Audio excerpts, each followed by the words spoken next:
morning, everybody. It's hump day. It's hump day. It's hump day. Come on in, guys. It is hump day. It's another day. It's another day. I'm excited about it. I'm hyped about it. Hey, Karen. I'm overwhelmed with the blessing of another day. Sorry, guys. Like the phone hasn't rang all morning, and time I come on live, it comes on. I should have put on Do Not Disturb.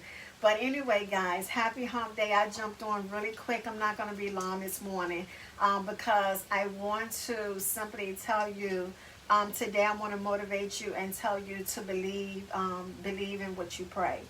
Believe in what you pray. Guys, I want to say that this is a different time for us. This is a different time. We're going through so many changes. We were celebrating that we actually made it through the pandemic. We were giving God praises for all that He's done, and now we're coming upon having forced vaccinations if you haven't taken it. We're coming across the lack of certain things in store because of the lack of workers everywhere. We're coming again upon, like, maybe lack of water, maybe lack of torture, all this type of things. We're having serial killers out here. We're having a lot of things going on, and I want to encourage you to pray. And not only pray, I want you to believe when you pray. It said we have because we ask not. It says that we believe not having faith, and God can't bless a wayward man. So my thing is, if you're going to pray and not believe, why pray? You get what I'm saying? If you're going to worry, why pray? That's how that works. So guys, believe what you pray. Believe what you pray. Put it in your mind, so it can manifest. See it, because nothing can come to you unless you first visualize it. Nothing can come to you unless you first visualize that thing. Have a picture of it in your mind so it can manifest in the earth. So I want to encourage you to pray. Not only pray, continuously pray. Pray without ceasing, guys. There's a lot of time we don't feel like praying. There's a lot of times circumstances aren't going our way, but believe me when I tell you, prayer changes things. You hear what I'm saying? And I don't know if you hear the thunder outside. It is thundering, and I love it. I love it. I'm the type of person that I love a good thunderstorm when I'm on the inside and I don't have anywhere to go or anything to do outside. I love it. I love the sound of the rain. The rain is like music to my ears. I love it tremendously. So anyway, getting back to what I was saying, guys, it is hard out here. And you got to have something to believe in. You got to have something to hold on to. You're not going to make it in this world if you don't have a sure foundation. You have to have somebody to confide in. You have to have somebody to talk to. You have to have somebody bigger than you when people and friends and family let you down. You got to have something that's a sure foundation when the haters come up against you.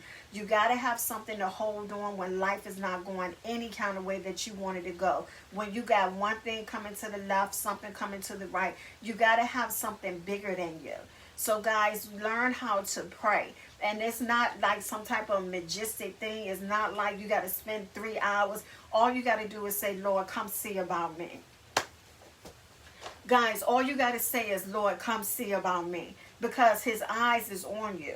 His eyes is already on you. He's just waiting for you to invite Him into His space. See, a lot of times we miss God because we don't invite God into our space until we get in trouble. Somebody don't want to hear this because it's hard.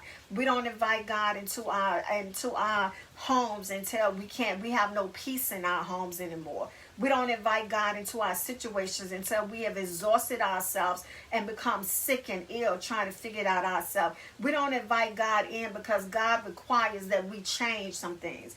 God requires that we look like Him. In order for God to come into your space, you have to resemble God. And sometimes people are just not willing to change because they like walking in their sin. They like doing the things they do. It's comfortable. It feels good to the flesh. And so sometimes it's a little late, to be saying, why did this happen to me? But you have to get to the point where you invite God into your circumstances. Guys, we have to become more kinder people. We have to be kind to everybody because you never know what people are going through. So when I see things on the gram and on Facebook and on Twitter and people saying, their life don't look nothing like that. they recruit, people that's pretending to be. Look, let people be. Because if they pretending to be something that they are not, all they're doing is manifesting what they want it to be. Let them manifest their dream. Let them be what they want to be. See, a lot of times while you walking around talking about people, putting people down, those people walking into their dreams and visions and goals because they had the audacity to put it out in the atmosphere. So you don't never know why people do what they do. You may not have the faith to do it, and see, you'll miss out on your blessing looking at somebody else when you ought to be working on your own goals, desires, and passions. You'll miss your blessing talking about somebody else that has the audacity to write the vision and make it plain so it will not tarry. You'll be busy missing your blessing when somebody has the audacity to believe that God will put them in the places of great men and women, because that's what he said. So in order for you to have a peaceful, happy life, you got to learn to put drama aside. People that want to argue, let them argue. People that want to fight, let them fight. Maintain your peace. People that want to talk about other people, no, we ain't got room for that. That's not what we do. You see what I'm saying? You got to be destiny over your own life.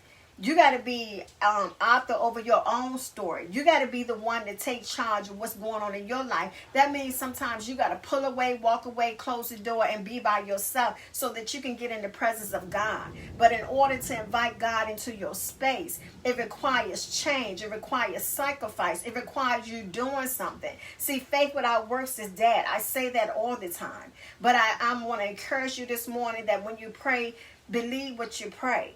Know that it's in the will of God, because a lot of times if you mad walking around with God saying I prayed for this and it didn't happen, trust and believe it's for your good, because that's what he said. It's working for your good and for his glory. So if God don't answer your prayer, it doesn't mean that he's not God. Of course not. It means that you don't see the full picture like God see the full picture, because he is the one that planted the trees and put the sun in the sky and the moon to come up in the same and stop the water at his borders. He is that one. You get what I'm saying? He is that one that woke you up this morning. He is the one that controls everything in heaven and earth. He is the one that has authority over life and death. He is the one that nothing can happen to you unless he allows it. So in that case, you got to trust him that when he says no, it's just temporary until you can see clearly what the yes will be for your life. You get what I'm saying? When he diverts you, you got to understand that you're being diverted for your good. When he holds you off, it's just a temporary hold so that he can give you better. We got to trust God, but we got to trust him in a way when we pray that you say, God, let your will be done, not my will. Because we don't know it all. We don't have all the answers. We're not by far the most smartest cookie in the box when it comes to God. We have very limited knowledge when it comes to God, but God will reveal and give you the wisdom that you need if you ask him. But in asking, you got to believe that he heard you and that he's faithful to do what he said he was going to do. So listen, that's it for me this morning. I just wanted to encourage you on this hump day. We're halfway there. Friday is close by. So please stay encouraged. Pass this video along. Continue to tell my people where I'm at. Thank you so much, Karen, for letting people know where I'm at. Guys, and be encouraged. I'm going to be here. I'm going to be posting some other things, especially for my new followers on this new page, to give you more information about I am. But in the meantime, listen, let people live. Let people have a good time. Listen, if they want to be Diana Ross on Instagram, and that's, if it ain't hurting you, take your mouth off people. Live your life, okay, so that God can bless you. I love you guys. Have a good one. This is Dr. Michelle with your Hump Day Motivation. Wednesday, Hump Day Motivation. Be blessed. Peace.